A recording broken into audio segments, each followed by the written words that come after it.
Monochrome by Ninja Shen. Chapter 8. Pendulum.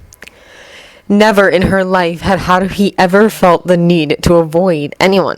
Even when she suffered the bully problem in 6th grade, she had believed in facing her problems instead of running away. She was willing to confront anything that would challenge her because it was the fastest solution to any problem, and she was a problem solver. And yet she found that she was avoiding Nekozawa. She stayed away from the school library, where she knew he lurked in the biography section, slipped down separate corridors if she happened to see him in the hallway, and dared not go near the art department. She just couldn't bring herself to face him. Not yet. It was exhausting and really very embarrassing, and she felt every day like she was becoming a worse person for doing it. She didn't want to feel like she had to sneak around, and hated the feeling of not wanting to see someone. It irritated her endlessly that she was behaving this way. But she simply had no other answers. He had kissed her, and he had meant it, and now she didn't know what to do. It never occurred to Haruhi that Nekozawa had these feelings before, which were now blatantly obvious. But why would it have? They were friends, study mates, nothing more, or so she thought. And now she was forced to ask herself questions like, had he been planning to kiss her? Or did it just happen? The look on his face afterward implied the latter, or could that have been his reaction to the look on her face, which was probably something akin to shock and embarrassment? It just didn't seem to make sense. She never would have believed it before, but it couldn't be denied now. Whichever it was, it spelled trouble for Haruhi. He hadn't anticipated their relationship ever being anything other than friendship, and then he had to go and start crossing lines. She shouldn't have run away. She shouldn't be running away. She needed to talk to him. She needed to turn him down, and maybe it wouldn't be too late to save their friendship. She really did want to salvage that. In the last few months, he had become a good friend, much like her club members. It would be terrible if that were to be destroyed, after they had become so close. There were still so many more things she wanted to talk with him about. Books and poetry and philosophy and all of it. She didn't want anything to change. There had to be a way out of this as painlessly as possible. But she would only succeed if she acted soon, and it would have to be soon, because leaving Nekozawa alone after such an incident for too long could only make things worse. She couldn't hide forever. But saying was easier than doing. She could tell herself these things all day. Be strong. Have confidence. It's time. But she just couldn't bring herself to come face to face with him. She was usually so honest and blunt because she believed in getting straight to the point, and that flowery, exaggerated prose was just a waste of time and made things confusing. But if Nekozawa really did have some feelings for her, then she would hurt him. Haruhi didn't want to hurt him. She just couldn't bear the thought of seeing sadness in his ocean-colored eyes. Why hadn't she noticed his feelings sooner? So she would have had the chance to define their friendship early on, like she'd done with Casanova. She was afraid to break Nekozawa's heart. But had this been the only reason for her discomfort, she would have sought him out already. After all, Haruhi had turned down boys before, even good friends, and it couldn't be good for their friendship that she was waiting so long. There was more holding her back this time, and that was what confused her the most. Some part of her was fighting her inevitable rejection, the same part of her that warmed her cheeks when she thought of his eyes, his voice, his fingers, the same part of her that sped up her heart when she thought of the kiss. Somewhere, she was thrilled that he was attracted to her, and that same part of her was devastated that Nekozawa thought that Haruhi was a boy. She should have considered that this truth would only make it easier for her to turn him down. After all, if he wasn't interested in girls, there would be no issue, and they could go on as friends, though surely he would be a little confused at first. But instead of focusing on this, Haruhi could only manage to be disappointed. It hurt a little to think that Nekozawa was only interested in her out of some misunderstanding, or worse even, a lie. It hurt a little to think that he would be appalled by the idea of kissing her again. But it was impractical to think this way. She needed to ignore that little part of her, reject it, shove it away, because it would only bring unnecessary drama, and she just wanted to study. Let the rich kids have their theatrical relationships and soap opera love stories, and she would go on as she has been. Because that was what was important. Now was not the time for dating. It only confused priorities, and not everyone in this school had a trust fund to fall back on. Surely he would understand that. Haruhi knew that she would have to talk to Nekozawa soon and explain the truth to him. She had to, because she knew that if she didn't and he came to her with that fire in his eyes, she would be able to do nothing to stop him. And it broke her heart. And anyhow, she needed to return his book. Despite her own personal turmoil, life went on as usual, as it had an obnoxious habit of doing. Whether she wanted to or not, Haruhi continued to go to class, do her homework, and attend club meetings. As she entered the third music room one afternoon, a little late as usual, she walked over to the supply closet to get some extra napkins for the snacks, only to turn around to find herself facing the club vice president, standing directly in her way, the light reflecting off his glasses in a most menacing fashion. It's been about 2 weeks now, Kyoyo began in a cold, practical manner, his eyes on the pages of his open notebook. It's about time. Will we be seeing any more members of the Black Magic Club today? For a moment, she felt a knot in her stomach tighten with anxiety. At first, Haruhi was surprised by his abruptness, but then sort of annoyed. She sat at his feet, narrowing her eyes to emphasize her irritation. For some reason, it hadn't occurred to her that Kyoyo would have noticed and been documenting everyone who came into the club room, and might have noticed some pattern between the arrivals of members of the Black Magic Club. She didn't know how many members he had recognized, but she assumed he knew them all. Recently, every member but Raiko had been by at least once. Still, though, she should have realized that, of all people, Kyoya would be the first one to ask her about the Black Magic Club's sudden interest in her. "Beats me," she replied standoffishly. "It's not like I'm inviting them." Haruhi scowled, moving to get around him. He let her by, turning smoothly to watch her back, a thin wry smirk on his lips. "I believe you," he responded coolly. "So what's bringing them here, then, I wonder?" She turned to glance at him over his shoulder, and he caught her eyes in his dark, piercing gaze, smiling his evil businessman smile. Then, without another word, he turned away, writing something down in his notebook as he walked. Haruhi sighed and took the napkins over to the snack table Honey had already fortified and dropped them carelessly next to the teapot, frowning. The small senior looked at her with some concern, and then smiled as brightly as he could, as if the act alone would wash away all of her worries. "Don't be mad, Haru-chan!" he exclaimed in his uniquely adorable way. "Kyo-chan is scary, but he wouldn't hurt you." For half a second, she thought she caught a glimmer in his eye that seemed to convey, "I wouldn't let him." But it was so slight, it was gone before she even recognized it. No, it's nothing like that, honey-senpai." Haruhi waved her hand dismissively, forcing an awkward smile. "He wasn't frightening me." "Really? That's good," he replied. Suddenly, his face changed, shifting his smile from radiated sunshine to a softer, wiser smile, that of a knowing elder. "But it is something, right?" he asked. Haruhi's eyes widened momentarily, and then lowered as if shamefully. Her shoulders slumped, and she tried smiling again, though pitifully. "I didn't recognize I was being obvious," she replied abashedly. "It's nothing to worry about. Sorry for concerning you, senpai." "Haruhi!" She was startled by how seriously he said her name, as if he could read right through her. She suddenly felt very heavy, like the weight of everything was just too much. If her distraction was now obvious to her clubmates, how much farther was this going to go?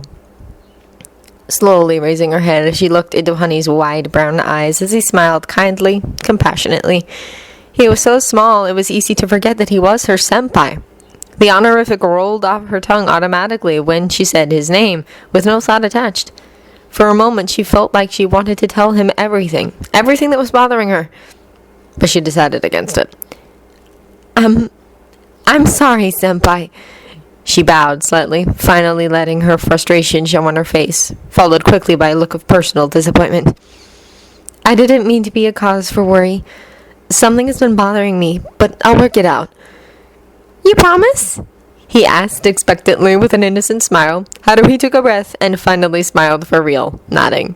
Honey's usual bright smile returned to his face. "Good!" he exclaimed. "Don't forget now, it's a promise. Cheer up, Haruhi-chan, okay?" He then turned on his heel and sped towards an awaiting group of girls sitting with Mori and threw up his arms to announce his arrival, to which the girls squealed delightedly. Haruhi sighed deeply.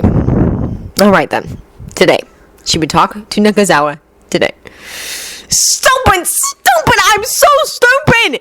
It had been too many days since Nekozawa had last seen Haruhi. Too many days to suffer his humiliation. Too many days to wallow in regret. He still hadn't had a chance to apologize, to beg forgiveness, to explain that he hadn't been thinking, and to swear that it would never happen again. And worst of all, he knew he wouldn't get the chance as long as Haruhi deemed it so, because it was clear that she was avoiding him. That was the most devastating part. He had seen her turn and walk the other way when they saw each other in the hallways, watched the way she carefully avoided areas where they'd met together before. Sadly, the look on her face when her eyes found him said that she wasn't retreating because she'd forgotten something back in the classroom. The idea that she couldn't even look at him anymore caused his heart to sink and his spirit to drop and confused him as he thought back to that reckless act when he'd abandoned thought in favor of a single spontaneous act of physical closeness.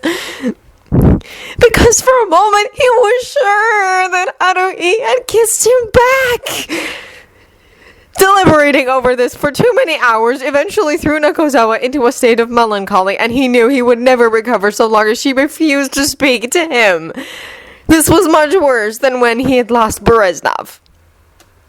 The puppet in question, meanwhile, was delighted, much to Nekozawa's chagrin, not because of the boy's torment, but because the deity knew that now it would be much simpler to convince his partner to cast the magic spells that they both knew he was capable of using.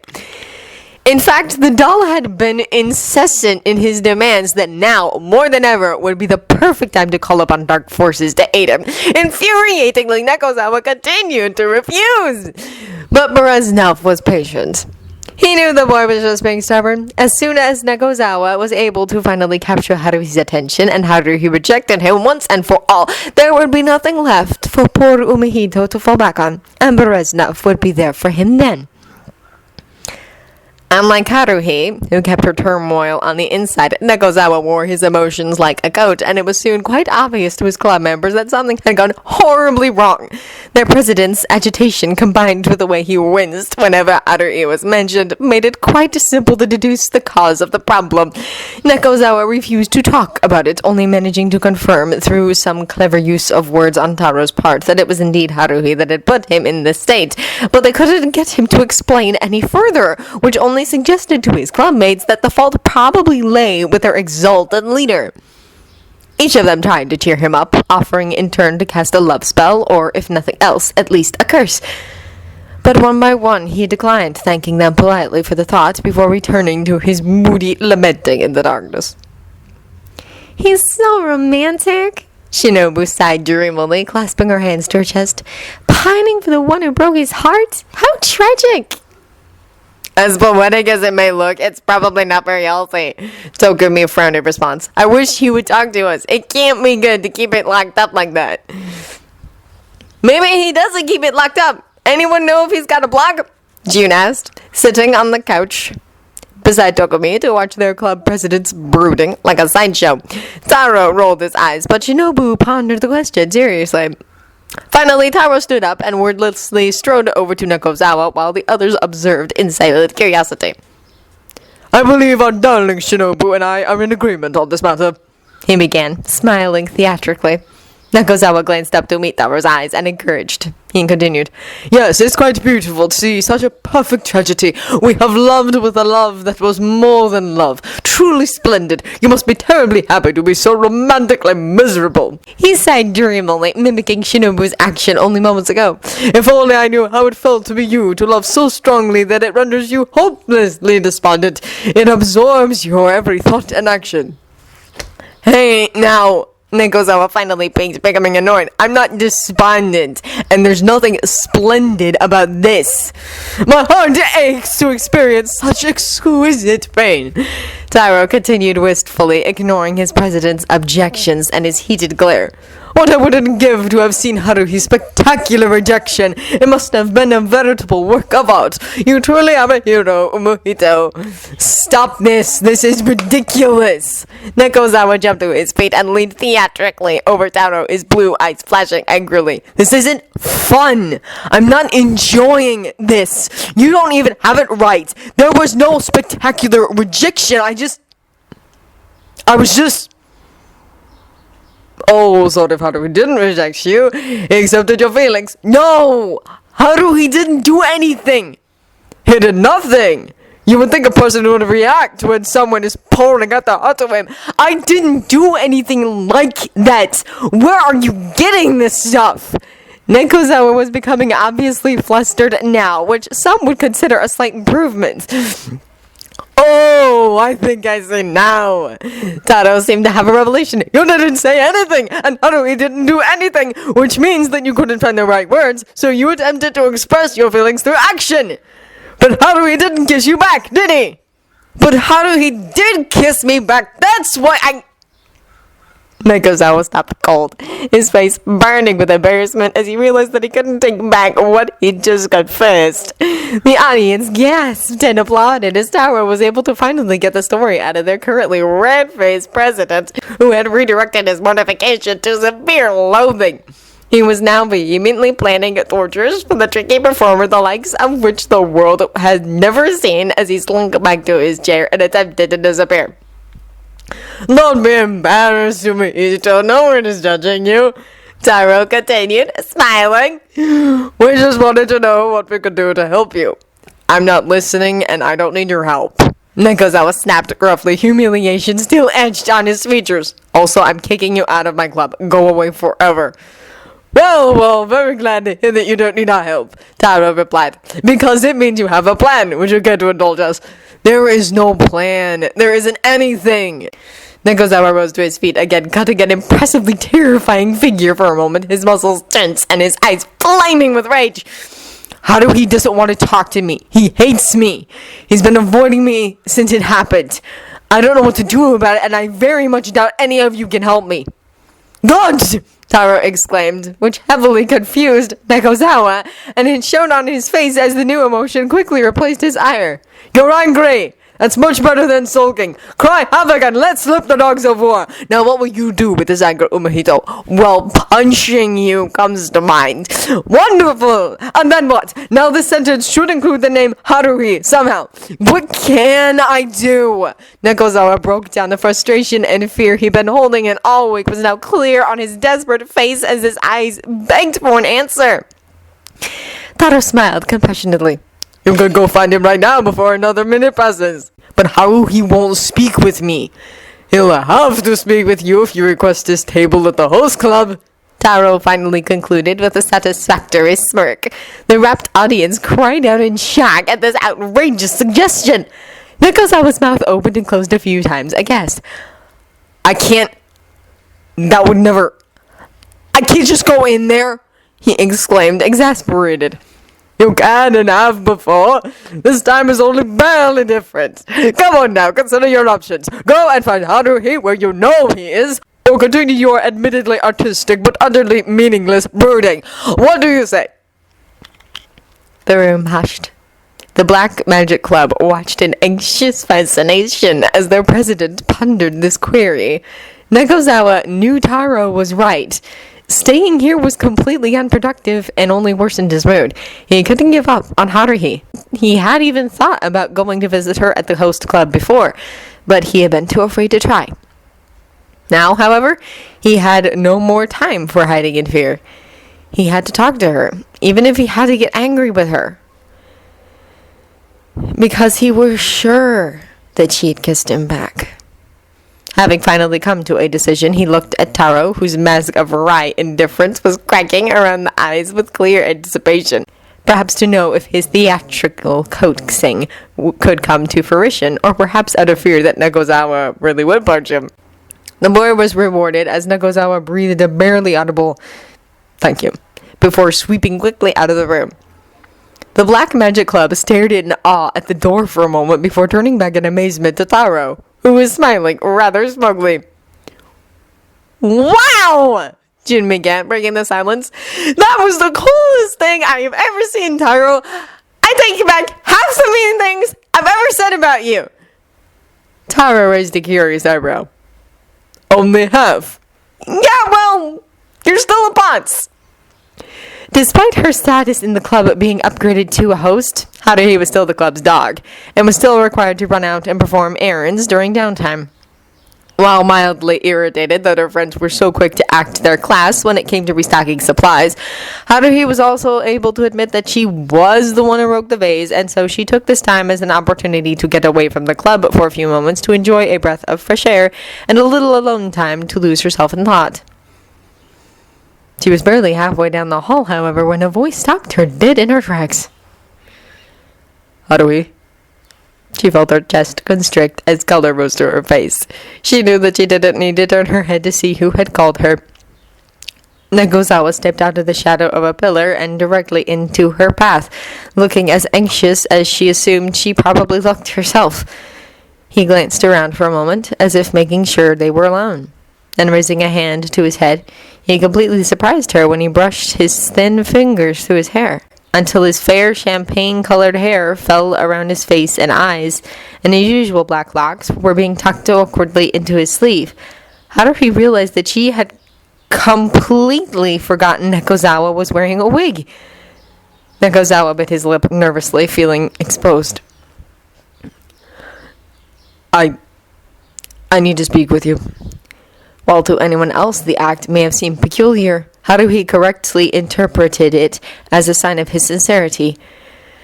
With a small sigh, she nodded, lowering her eyes. She knew that she had promised herself to have this talk with him today, but she'd expected to be ready. Still, no time like the present. Nekozawa, meanwhile, was secretly thanking his lucky stars that he didn't actually have to go inside the club to find her.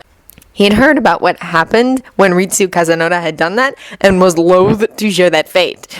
Somebody was looking out for him. He led her to a dark corner of the hallway, already feeling the weakening effects of having his wig off and his cowl down in broad daylight, but determined that she should take him seriously, if no other time than now. Haruhi followed in quiet understanding, not objecting to his choice of location. Finally they stopped, and Nekozawa turned to her determinedly, the very face of regret. He took a deep breath. Haruhi, listen. Nekozawa? She interrupted, and he stopped, clearly startled. Haruhi reached into her pocket. Whatever he had to say, it wasn't nearly as important as what she was about to reveal, because his reaction would determine whether or not he felt he needed to continue. She had unintentionally deceived him, and she needed to come clean. She was the wrong one here. She was the one who needed to apologize. Haruhi held up her school identification card for him to see, her gender in an obvious circle right by her name. I'm a girl, Nekozawa. Nekozawa's mouth fell open in shock, and Haruhi could already feel her chest tighten with dread. He stared at the card for a moment, glancing back and forth between her and it. She continued, keeping her face blank. I'm sorry for misleading you. It wasn't my intention. I have my reasons for posing as a male student, and yes, the host club knows. I would appreciate if you didn't spread this around, but I felt you needed to know. It might be important.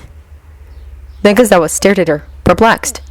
He seemed to be having a hard time digesting the information. Haruhi felt her heart speed up, awash with feelings of embarrassment and fear, her face burning.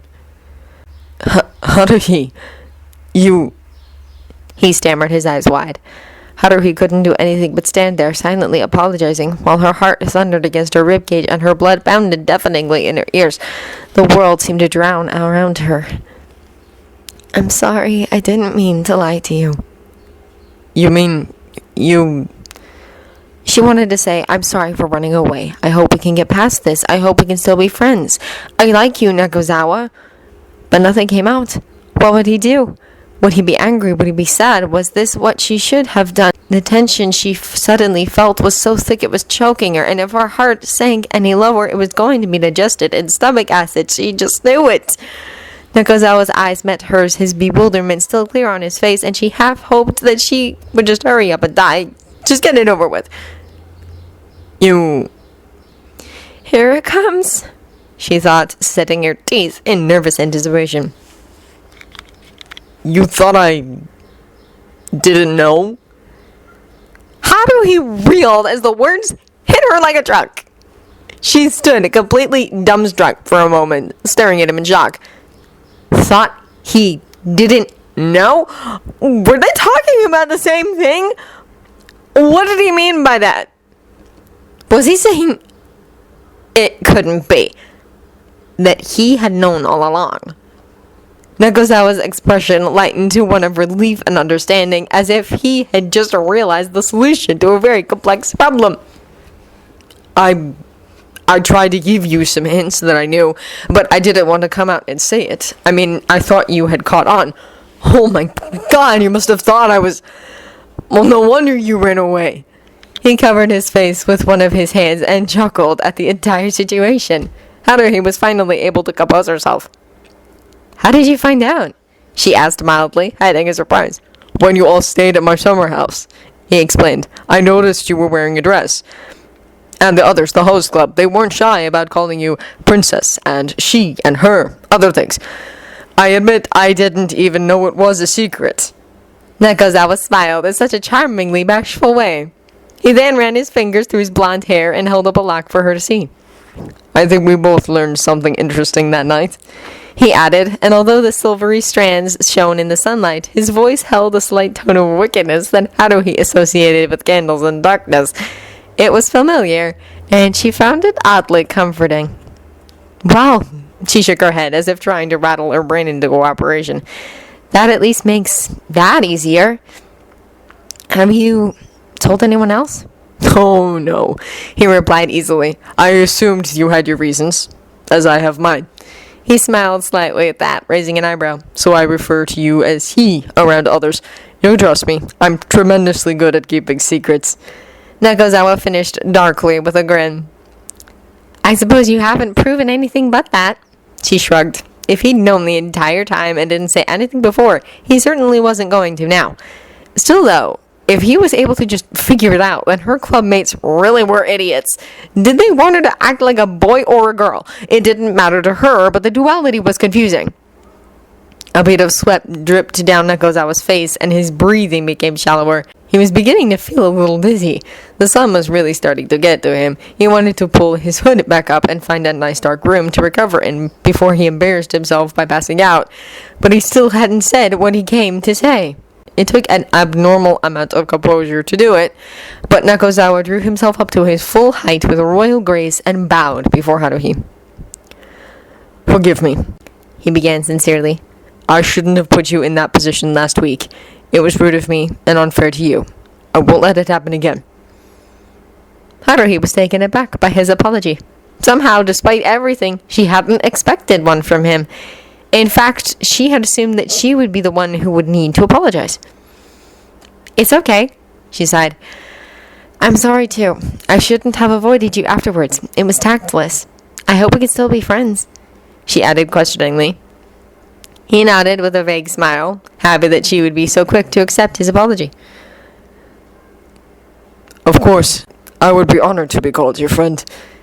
Haruhi noticed that his voice sounded a little raspy. Not only that, but his skin was deathly pale, and he looked like he was shaking. Are you okay? She asked with genuine concern. I think you should get out of the sunlight. Yes, he agreed meekly, wiping his forehead. It struck Haruhi as interesting how he seemed so much more mild as a blonde, compared to the self-confidence he seemed to emanate while wearing his dark hair. She wondered just what the difference was. Well then, he started, pulling his wig out of his sleeve. I suppose I'll let you return to your club. Haruhi watched in curious fascination as, with a practiced hand, he brushed back his natural hair and deftly pulled the wig over his head in one swift motion. Not one hair was out of place. For a moment, the girl almost wanted to applaud such a talent. Nekozawa turned unsteadily to leave, still suffering the debilitating effects of prolonged sun exposure as he pulled his hood down over his eyes, enveloping himself in comfortable darkness. With a last glance and a weak smile, he started down the hall, praying he would make it all the way back to the theater department without passing out. Nekozawa? He stopped and turned back to Haruhi. She was looking at him very intently, and her steady gaze caused his cheeks to color slightly. "What you did last week," she began smoothly. "Did you mean it?" There was no need to be shy now. After a startled pause, his lips stretched into an honest smile. "With all of my heart." Haruhi blushed, momentarily speechless by his response, and Nekozawa's smile widened. Unfortunately, by some horrible curse, the fates seemed to decide that Nekozawa was just not allowed to be that cool, as he took a step forward, fell onto his knees, and promptly fainted dead away.